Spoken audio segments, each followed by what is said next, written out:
in the development process, the wizard deck was so powerful that they scaled wizards back to keep the wizard tribe from being too strong.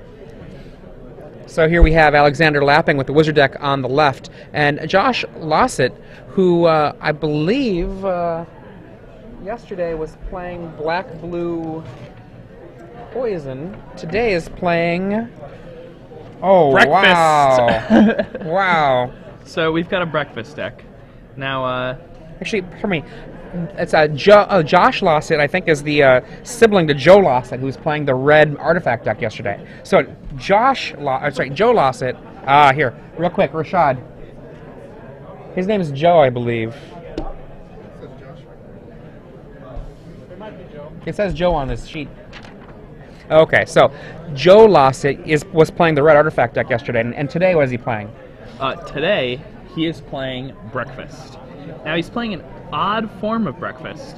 His only tutors are worldly tutors. So no, he doesn't have any copies of Uldomiris Call. He doesn't have any copies of Living Wish, which are cards that you might normally expect. He has, to go with his brainstorms, he has 2 Ponders, 1 Preordain, and he has 3 copies of Aether Vial as opposed to 4. He has 3 therapies. It's a lot of therapy. He has a Shaman Encore, which I like a lot. It helps. You can turn off my Nomad's Encore with your Pithing Needle, and I'm just gonna go find a Shaman Encore and play that. It has the same activated ability as the Nomad's Encore, which lets you go over the top and handle that. Now, if I had to guess, I'd guess that the breakfast deck is going to eat the wizards for breakfast.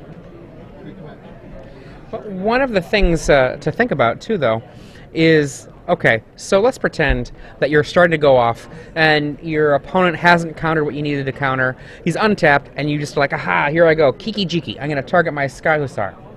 And then your opponent taps a little bit of their mana, and activates Azorius Guildmage, countering the Kiki Jiki's ability. That would be crazy. I can see Glenn Jones on the sidelines. He's got like little ninja moves he's doing, like he's chopping things up with his hands. A flurry of handshakes, says Glenn Jones. I think that was some chops.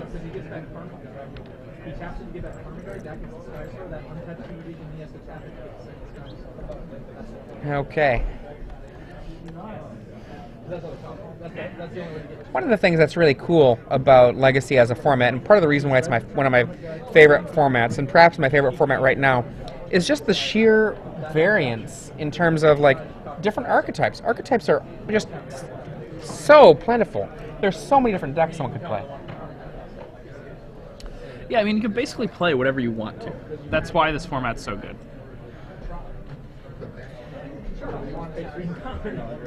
Now, Joe Lossett's list of breakfast is a lot different than my list, but I think the basic strategy is very strong in this format. He has the ability to just kill people on turn 2, and that's a scary thing, and it's just got to be scary to play against in general.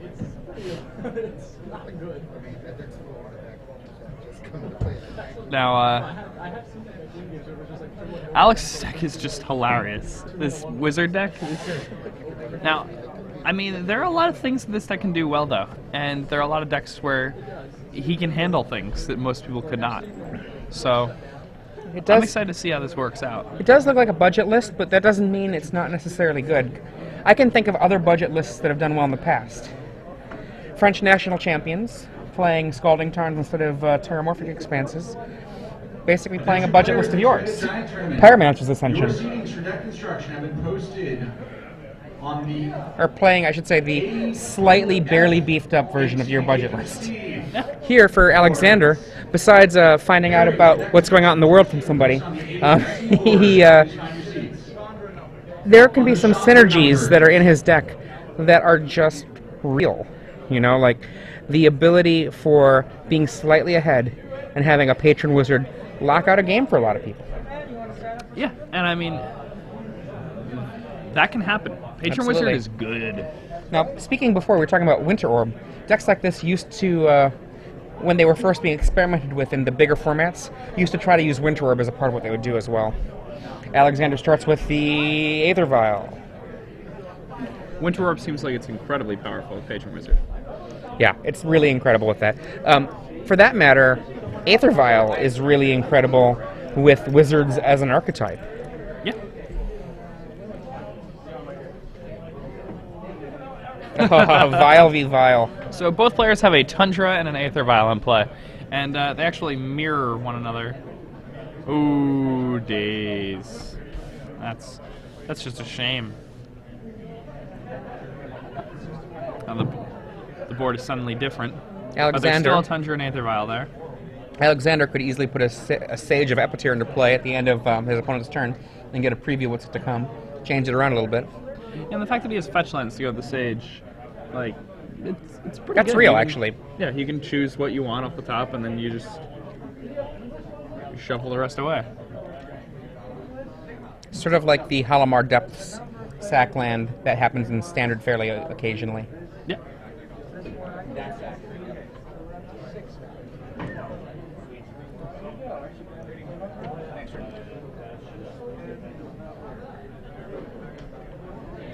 Okay. Casts a Brainstorm, still looking to see what he's got, says go.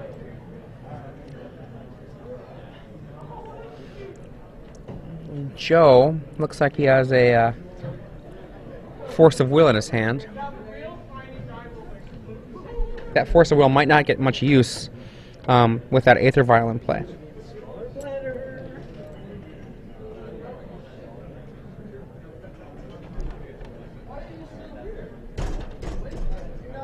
I think Joe should just know that his opponent is playing Wizards. That's another thing that you have. This isn't the top 8, so I mean, there'd be no reason for Joe to have that information at this point, right?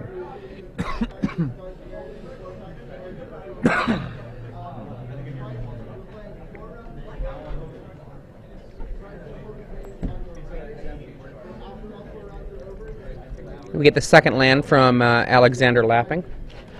Now it looks like Island Tundra versus with a Aether Vial versus Tundra and Flooded Strand.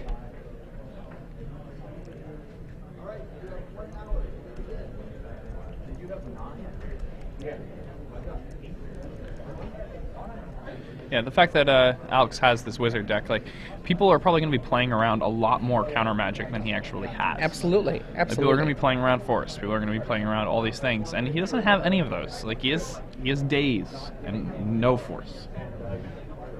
Right. So things like you don't expect.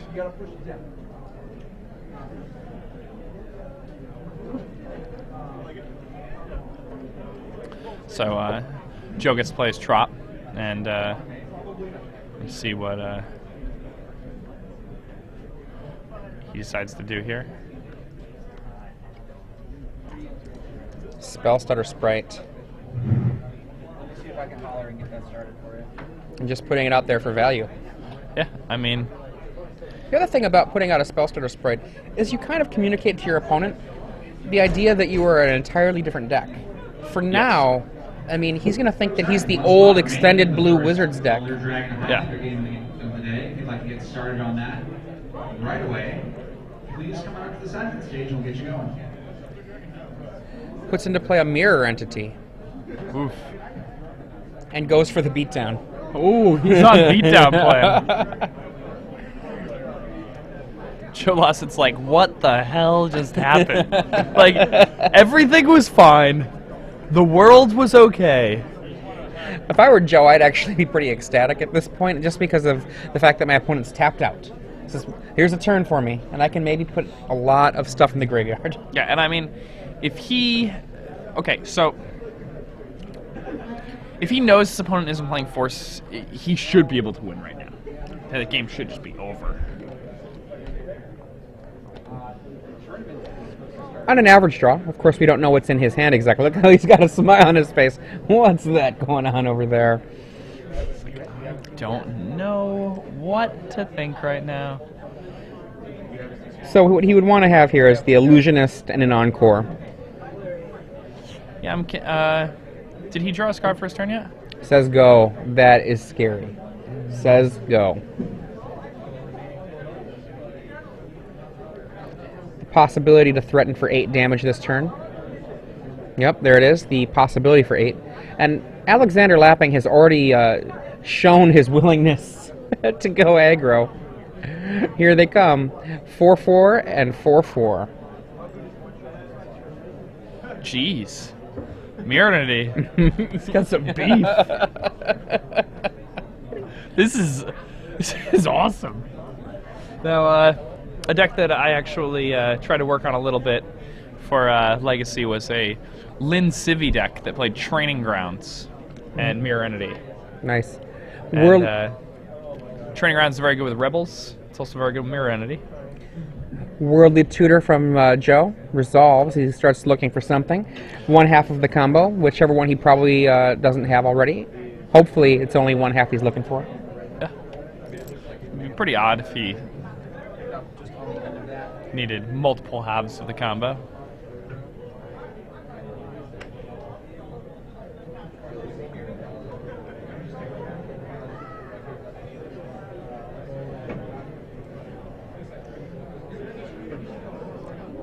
And here's as Joe is getting up from the game. Yeah, I think Joe is so upset about that mirror entity.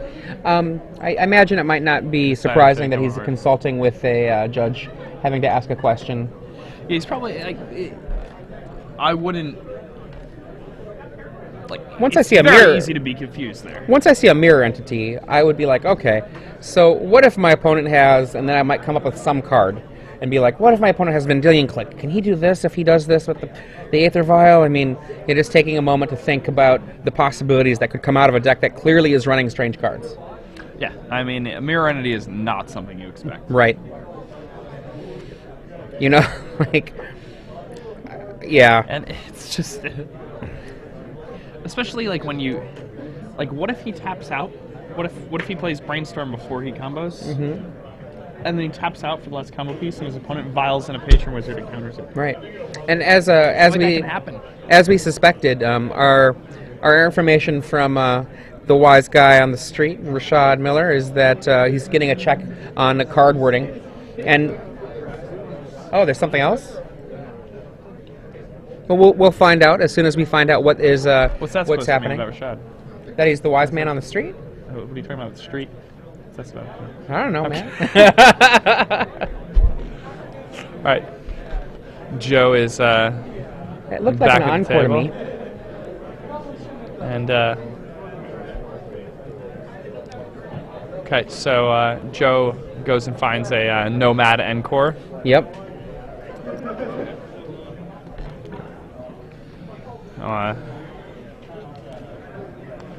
Now the way this combo works here is Joe is going to play a Cephal Illusionist and this Nomad's Encore, and he's going to use the Nomad's Encore activated ability to target the Cephal Illusionist until he mills his entire deck and puts the entire thing into his graveyard. Quick check from Joe about the status of the Aether Vial. Yep. 3 counters on it currently. And I think you just go for it. And at this point, you've seen enough weird stuff that, well, I'm going to sacrifice the special offense. That's fine. That seems totally reasonable to me.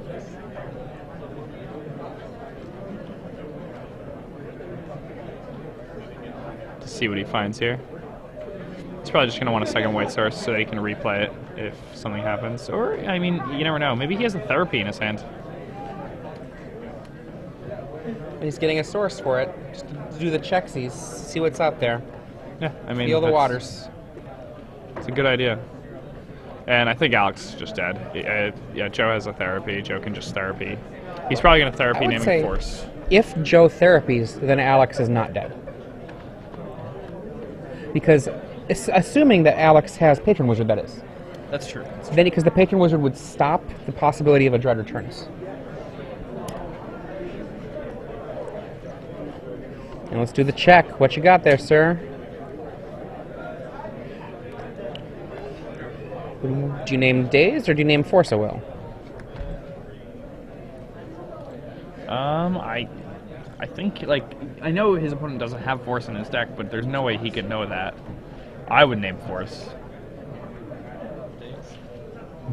There's the days.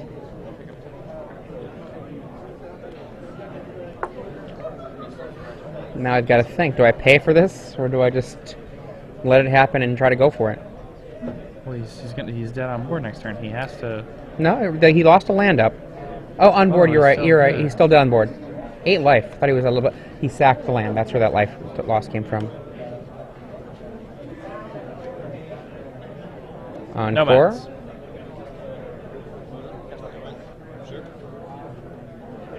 Illusionist. That's an Archamoeba. That is, in fact, an Archamoeba.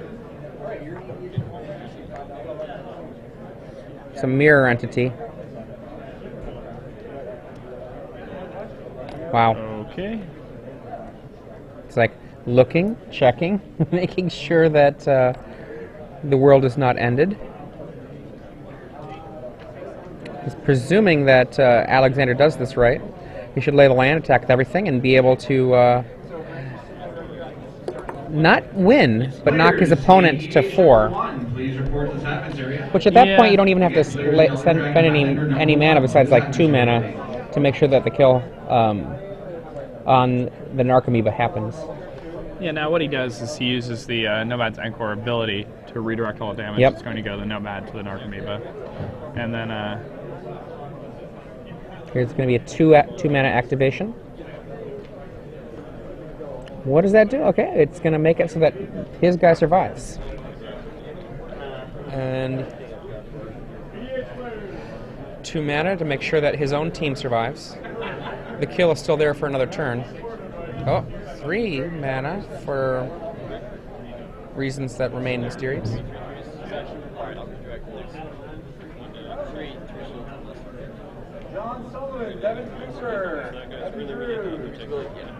And take 3 goes to 5. Yep. The Narcomoeba hits the bin. Burrington Forge Tender. comes out. Does he empty his hand there? Looked like Looked he empty. did. That's an empty hand. Yep. All right. Yes. Burrington Forge Tender is in fact a wizard. Upkeep. Upkeep. I will cast Worldly Tutor, and I that'll do will her. find Cephalid Illusionist. And you are dead. It's true.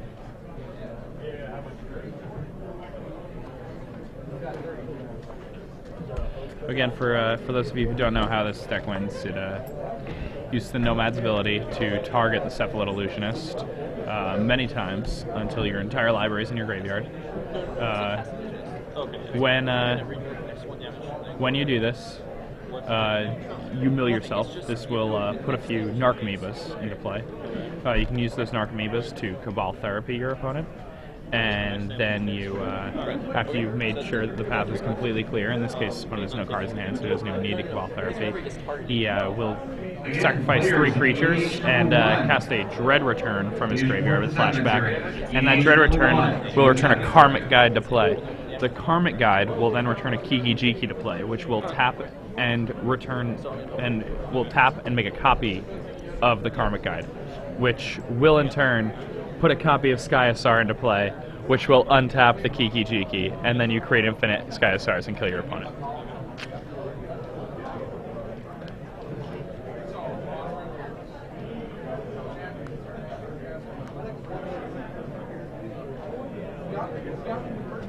Right now he That's my hand. he got the 2 Narcomoebas. Yeah, the waiter doesn't get into this mess. Okay. You want to read something?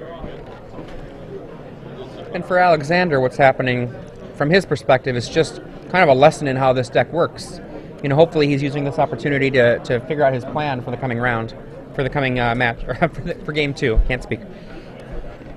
And there was some confusion too when Joe played the Illusionist. I think he said something like, "That's it," and his opponent thought that meant that it was his turn. Yeah. Oh, all right.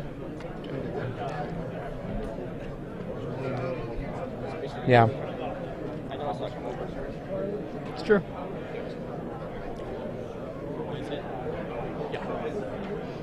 There's the Dread Returns, which will eat the various creatures who aren't as useful any longer. You know, I can't quite tell where his in play is and where his graveyard is. Looks like a... Oh, Karmic Guide. I remember this thing. Where's your survival of the fittest?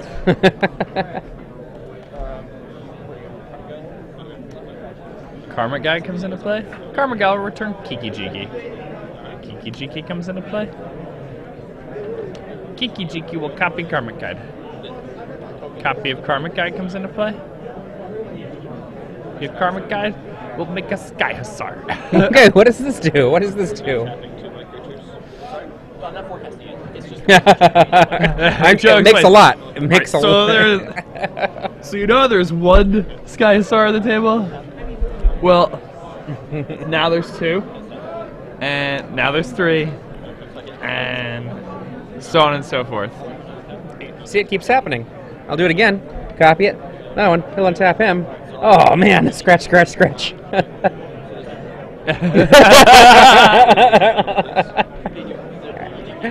Yeah. Oh, man.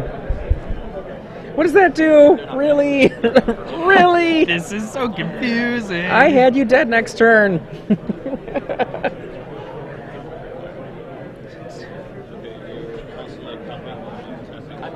Really?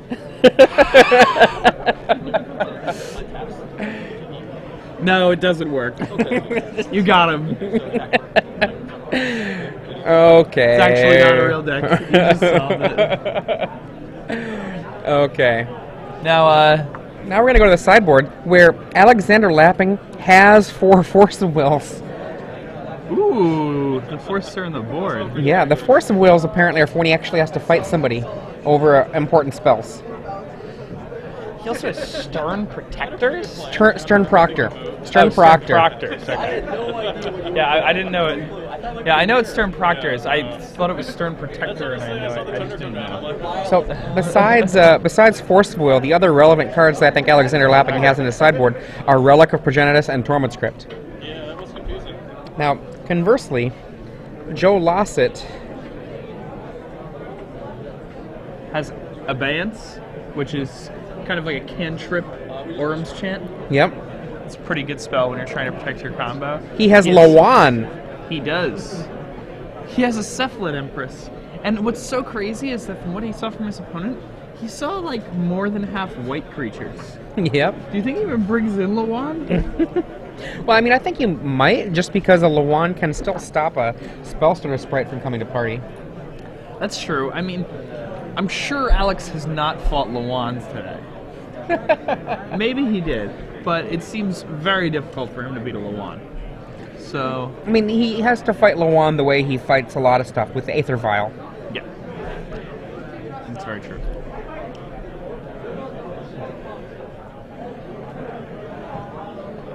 Both looking very diligently at their sideboards.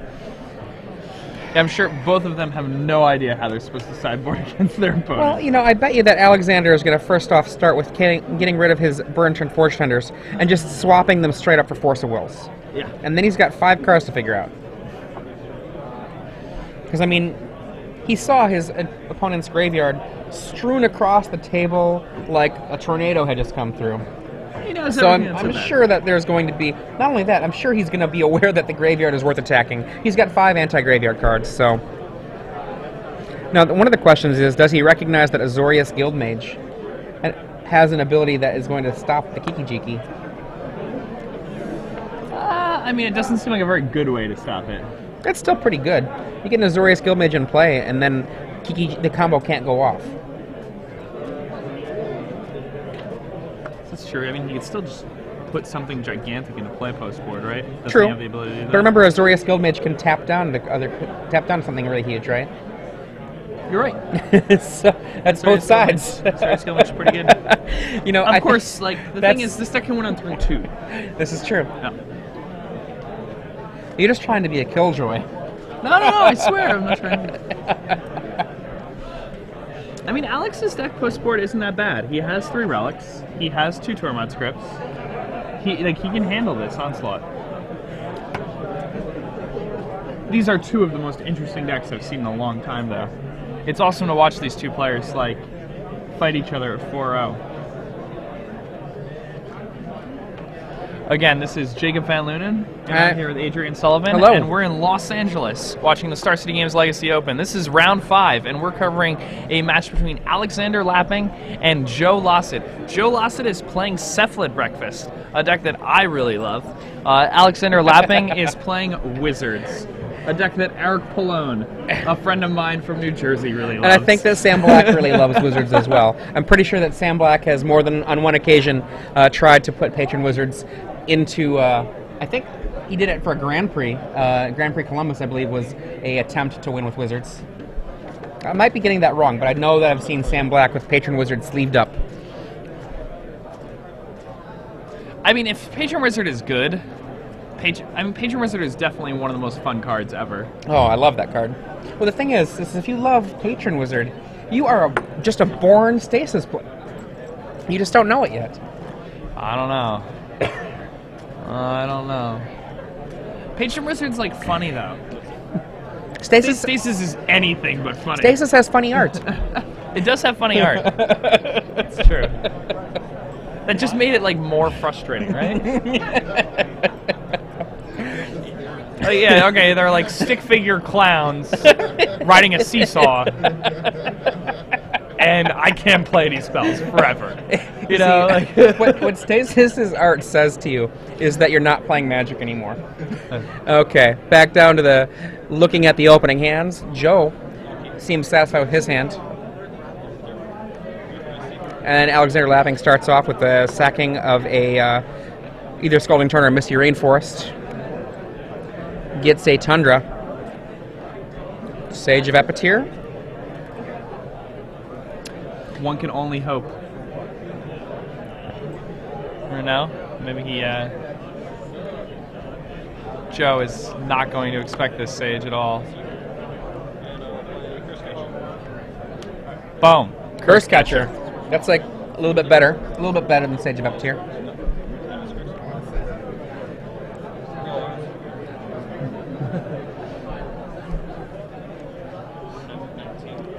And there we go. Misty Rainforest goes and perhaps gets the exact same land, maybe a Tundra.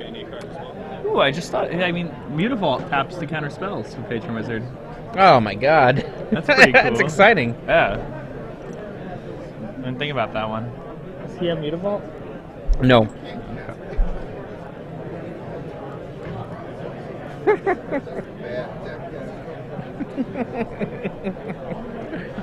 Rashad is dressing down JVL for that suggestion. Yeah. Rashad says that you can't cast a Patron Wizard with a Mutavault. That's just bad deck design. That's why Alexander does not have that in the deck. Aether Vial on the other side gets dazed again. That looks like a familiar situation. Curse Catcher ensuring that Joe can't force a will for that. Here goes Curse Catcher number 2. Double curses. And I mean, Curse Catcher is not great against Joe. He is certainly a creature-based combo deck. It does force him to have 2 more mana available when he goes for the Dread Returns. Well, I believe Joe actually naturally drew parts of the combo this game. Oh. So.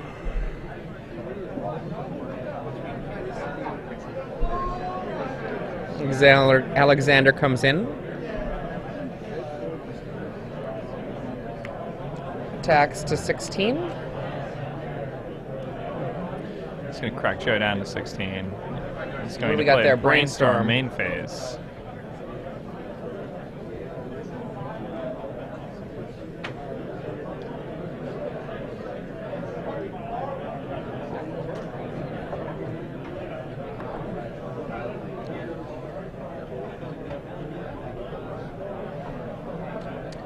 And in comes, down to 16 goes Joe.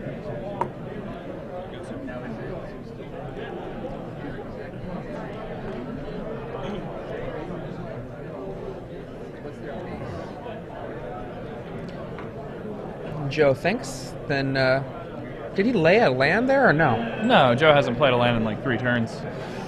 He's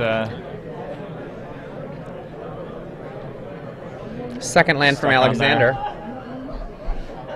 And I mean, Killing he the had Aether preordain to Vial look that was for it, mana. but Killing the Preordain, which they went looking for was it. looking for mana. Alex was interacting with his opponent here, and managed to cut him out of his resources. Take a huge lead in this game.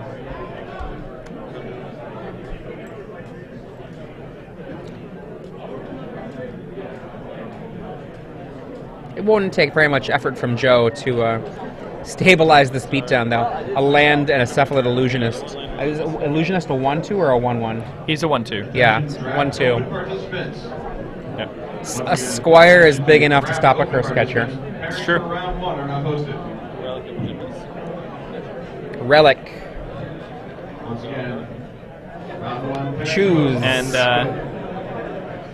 Relic of Progenitus is one of those cards that, some of the lists of breakfasts that don't have repeal can have real trouble Yeah. with a card like Relic of Progenitus. Now, Joe is not just dead to a Relic of Progenitus. He has Krosan Grips and Kasali Pride Mage that he has access to.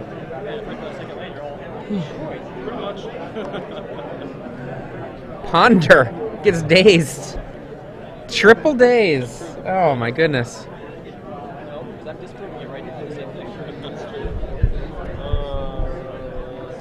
Down to 12. Only 6 more turns. Rashad chimes in from off camera and exclaims that Joe should have been using the Don't Daze Me Bro sleeves.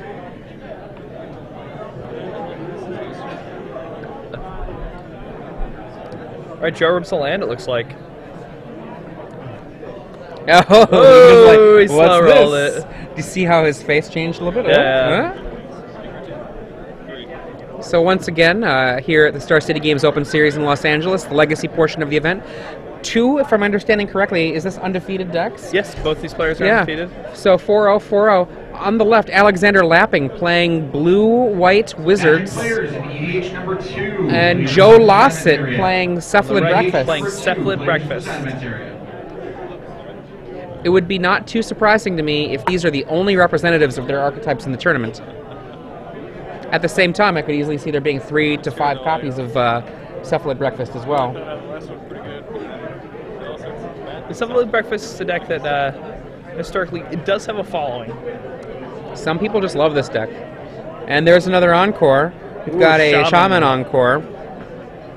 I refuse to believe Lossett and Lapping is not illegal.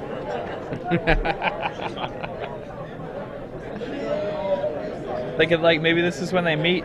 They end up being lawyers together in the near future. Lapping and Lossett. It does sound like a lawyer's office. And I have a little bit of a word from Tony Teapup Pagliocco that Lapping is a Phoenix player, and he's always playing strange decks. Triple Curse Catcher. How big is that Shaman Encore? Shaman Encore, I believe, is a 1/2. A world full of squires hold off the Curse Catchers. Is that Stronghold or Tempest? What is that? Stronghold, okay.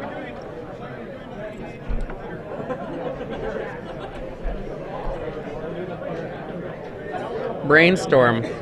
Wow. Brainstorm 2-for-1's Alexander. He does stop it from happening, though. Curse Catcher times 2. Eat up the Brainstorms. I mean, the Brainstorm getting forced there, it may seem like, why would you force a Will of Brainstorm? But in actuality, Joe has combo pieces in his hand. If he can't Brainstorm them back to his graveyard, he can be in a world of trouble. If he has a Kiki Jiki in his hand, he actually can't go off. Not in the infinite go off sense, right? Yeah, he can. He's Cabal Therapies himself. Cabal Therapies himself. There we go. Yeah. There we go. Thank you. No problem. Narcomoeba lets him come in for 1. It's a race! Oh, he does not only have Kiki Jiki in his hand, though. He also has the Sky Star. So those turns where he wasn't drawing lands, he was drawing really bad cards. The Sky Hussar, at least he can cast. Yeah, I guess you're right. Once he gets to infinite mana. It's only 5 to cast, so... But when you're struggling to find your second land, 5 can feel like a lot. It makes Looks like Joe takes a quick look at his Narcomoeba, make sure it doesn't have any other abilities. Oh man, Patron Wizard. We have Devin Cooper in the room. Devin Cooper. Oh man, I feel like Patron Wizard is I such would a good get spell. Patron Wizard if I were a Magic card. For like half an hour now.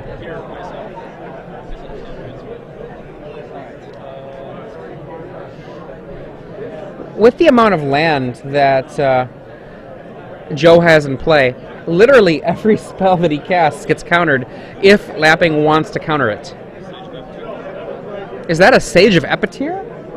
That is a Sage of Epicure. This card is a Sage Owl that costs 1 less mana but does not fly. Right. And right now it's a super powered Disruptive Wizard. It's true. Right now it taps the Force Spike. That's right.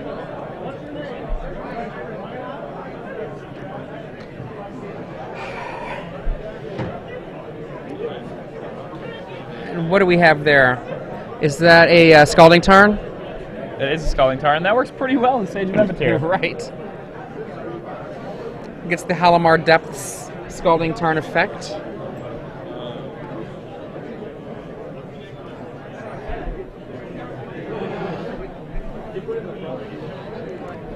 Oh boy. Is that a... Is he going to crack this? He cracks the insurance away. Oof. Making me nervous, Alex. Maybe he's got another one. Is that a mirror entity?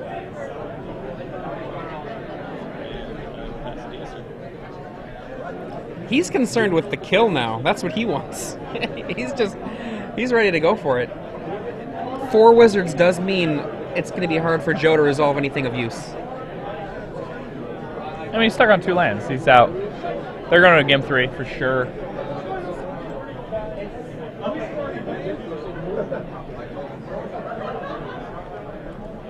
And he scoops it up. Patron Wizard. Patron Wizard takes another one. Patron Wizard is pretty good. ESPN checkmark.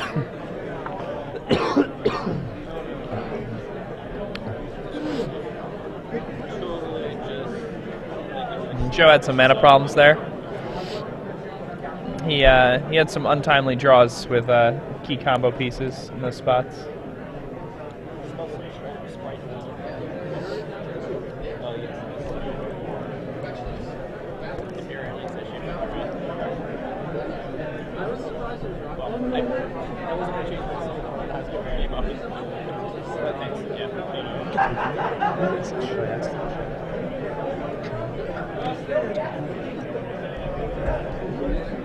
Okay, so now that Joe Lossett has seen a little bit more of Alexander Lapping's deck, it's possible that he's going to see that Lawana as a useful potential card to bring in, if he didn't already have it.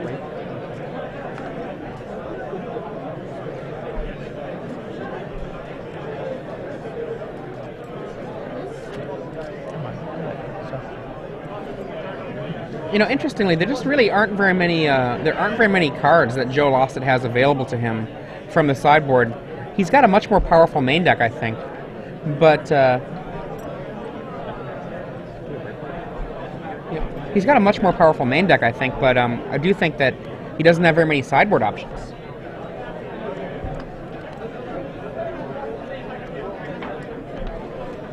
Excitedly stepping into the booth is the ninja chopping coverage master himself, Glenn Jones. For coverage Cuisinart. Exactly. So when you're making your chopping motions from the side, it's all about somebody being cut up. No, it's handshakes. It's a flurry of handshakes. It's a being flurry of offered handshakes. It looked to me like someone was They're being like cut dagger up. shakes. It's as though someone's trying to stab you while shaking your hand. is the idea. So what do you think of this deck? I mean, I think that Alexander Lapping, there are, I think, some awkward parts of his deck, but I think that there are elements. Just the Patron Wizard. Yeah, it's plus definitely a deck. Wizards seems- It brews on synergy more than card power. Sage of I think Epicure that's safe to say. is a reasonable way to think about that. You're not going to see Sage of Epicure making anyone's top 10 lists as far as legacy singles go, but when you're going, turn 1 Sage, turn 2 Spell Stutter, turn 3 Patient Weaver, especially on the play, that's pretty much a blowout. Yeah. I mean, it's no turn 1 Thoughtseize, turn 2 Bitter Blossom, but, it's actually pretty potent still. Yeah. The thing about it, like, when I did the deck tech with him, and the thing that struck me was the deck seems really much, much better when it wins the die roll versus when it doesn't. Yeah. And he agreed, like, it's really tempo-driven. He said against some control decks he prefers the draw because they're not threatening him or pressuring him early, and he doesn't mind the extra card and just having more time, but most of the time the play seems really important. And against this matchup, the play is, of course, very important. Yeah. Considering Breakfast can just pretty much straight kill you on as early as, like, turn 2, right? Isn't that, like, the fastest it can do it? And earlier in the end of game 1, as Joe was wrapping up with Cephalid Breakfast and kind of going through the combo and leading Alexander through what happens to make the kill happen, Joe had this look of like, here you are, this is what I'm going to do, and I'll show you. And Alexander then, in this game, having the Curse Catchers and the Dazes keep Joe from being able to do anything. I mean, one of the things that's the case here is Joe is leaning pretty heavily on that Aether Vial and a smaller land count. Yeah. He's only got, 18 land and some Aether Vials.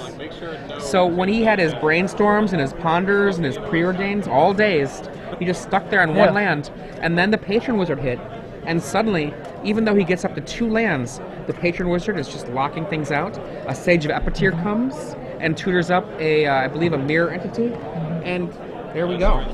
It's important, I think. Azorius Guildmage is not very efficient in this match, but it's actually pretty strong against a lot of the cards, like Aether Vial. It's really good against being able to just shut him down from putting a creature into play. When, as you said, a lot of the time that's what he's going to be relying upon to stick a guy.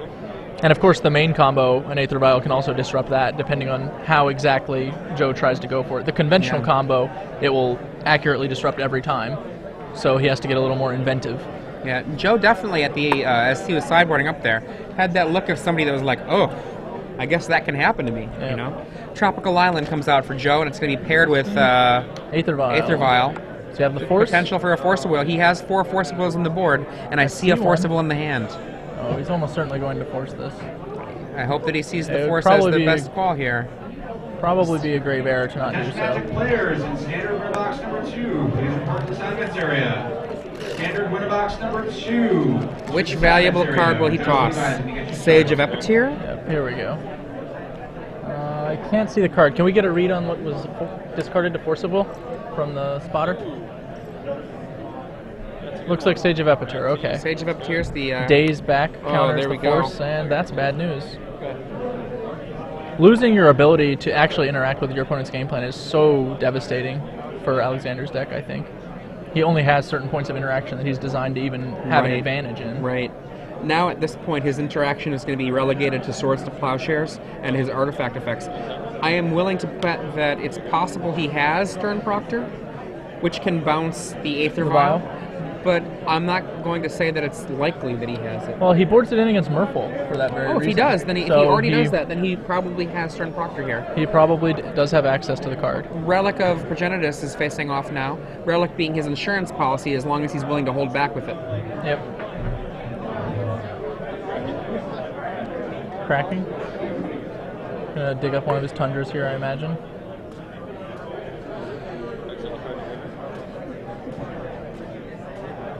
Removing the last card that wasn't a relevant card in the graveyard. Right.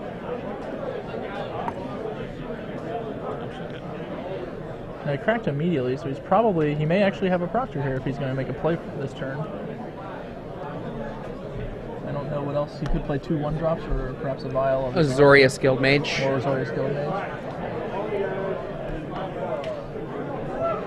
I see it looks like perhaps a Swords to Plowshares in his hand. Am I misreading that? He passed, so perhaps he just Maybe he's unfamiliar with breakfast enough to want to play around things like Stifle or whatever he doesn't need. There we go. Second land.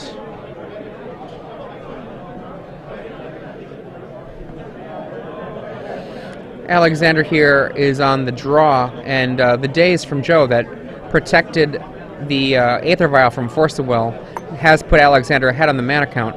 But that Aether Vial, it's just so hard. Alexander's part of his plan is to do things like use, one, Patron Wizard, the namesake of the deck, but Curse Catchers and Spell Starter Sprites just to stop his opponent from doing things. So he's probably a little bit displeased with this, and if he's got Stern Proctor for Merfolk decks, then he's well aware of the ways that he's in trouble with that Aether Vial being at 2 now.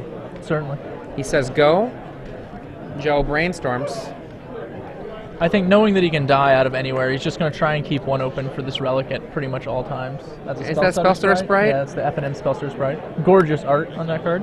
And get it out of there. One of the Starsea employees actually got the original art for that card. Cool. It's very nice. And Cephalid Illusionist. All right. One half of might the be combo. might be go time coming up. Not sure what he's got. He's got a Swords to Plowshares in his hand, I think. I might have misseen it. It might be another white card. Oh, he's going to do that now, too. That's a dangerous choice. I like it better than waiting for the Aether Vial to untap, though. It's possible, but I don't know what he's going to do with the Vial on 2 now. Oh, wow. Wow. Two Cabal Narcomoebas? Therapy, 2 Narcomoebas. That's brutal. That is not fair.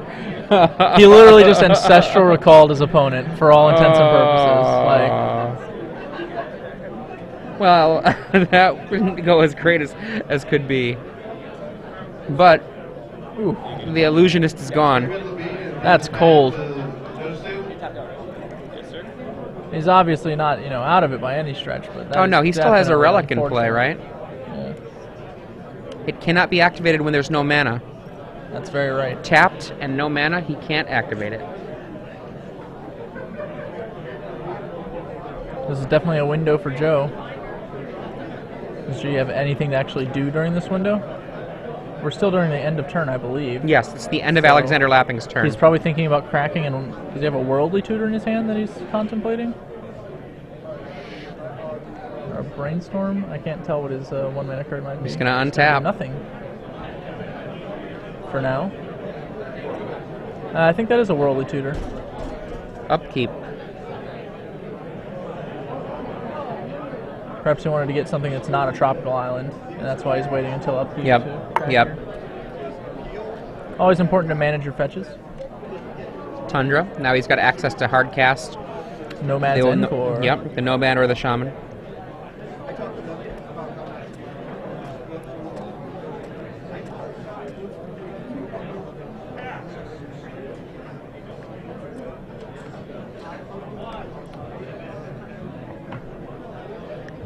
Here comes the Worldly Tutor. Yeah. Is that an Illusionist in his hand there? I see an Illusionist, so he can get a 2-mana, the Encore. The 1-mana Encore, and then be able to... And that will pretty much be it. Unless, his opponent is tapped out. Yeah. Okay, then yeah. He's just going to Worldly Tutor for Nomads. See, I think he just needed to keep one open at all times with that relic. Yep, the insurance policy. Yeah. It seems overly careful, but really, Joe's deck is very much a one-trick pony. There's not a lot he can do. He's not running the life combo to lock you out of the game that way, so... The Therapy is going to come here and just check for a daze. Actually, it needs to be 2 dazes that would be able to save Alexander, but the Therapy would hit him both if he names daze. Yeah. There you go. As you can see, there's the combo. Alexander's they're deciding whether he's gonna go through with it or not, or he's like, show me. Because as was mentioned earlier, it is possible for this combo to fizzle. One of my favorite ways to get match wins in a PTQ format past against Bubble Hulk was literally just to make my opponent play it, because Bubble Hulk was a relatively complicated combo and people would mess it up all the time. Sack something wrong to carry and feeder at the wrong time.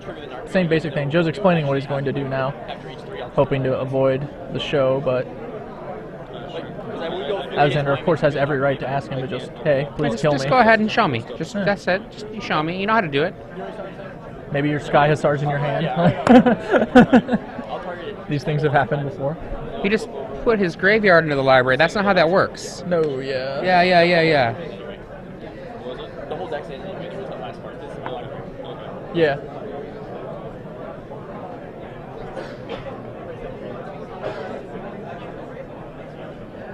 I'm going to verify that things get done. Oh, whoa! He just changed his library order. Tell the judge to stop them. Tell the judge to stop them. Stop them. Whoa. Okay. You know, the issue there is that You can't just if the library win, was in the same order, that would be easy. But he shifted the library order, and like I don't know if Joe is aware that there's actually a cost that's associated with that. Is that Well, it's not a cost. It's when Cephal Illusionist becomes targeted, you mill 3. right? Or the player who does so mills 3. So we're just verifying. Yeah, I'm sure. I'm just making sure. Yeah, to be honest, I'm also trying to learn it. Yeah. Well, here, while he's not, I'll explain it to you. So what? Let's leave it in the same stack, so we don't. Let's just wait for the judge. I already pulled these out. Okay. Yeah, okay. So Rashad tricked me. okay. Rashad was like, whoa, and so no, it doesn't matter. The whole thing just mills each time. Yeah. So thank you, Rashad. It is multiples me. of 3, but you don't have to have 3. Yeah. I was so convinced by the. Are you a level 3 judge? I was so convinced by the Not level 3 anymore. judge next to me. I was like, if I didn't know if that was the case, but level 3 judge is saying it, I'm going to listen to Rashad.